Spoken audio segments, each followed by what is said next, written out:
கொண்டிருந்த ஜல்சா குமார் என்பவர் இன்னைக்கு ஒரு பெரிய ஆளா ஃபேமஸ் ஆயிருக்கீங்கண்ணா. இதுக்கு என்ன காரணம் சொல்ல முடியுமா? எங்கய்யா, நான் இருந்த ஒரு சைட்டிலே ஒரு அம்மா வந்து என்னை பார்த்து ஒரு பாடல் பாடுறாங்க.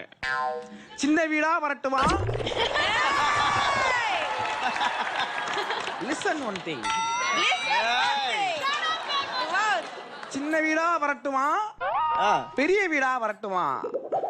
I was very much saddened by that song. நான் சொன்னேன் அந்த வீட்டுக்கெல்லாம் போகாதமா என் வீட்டுக்கு வாமான்னு. அதுக்கு போய்ங்கய்யா ஒரு அப்பாவி பொண்ணுக்கு அபார்ட்மெண்ட்ல இடம் கொடுத்ததுக்கு போலீஸ் டிபார்ட்மெண்ட்ல இருந்து இருக்கோம்.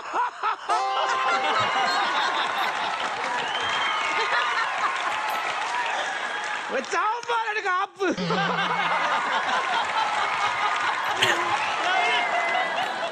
And one more thing. சொல்லுங்க சொல்லுங்க, அதுதான் நான் எதிர்பார்க்கிறோம். Please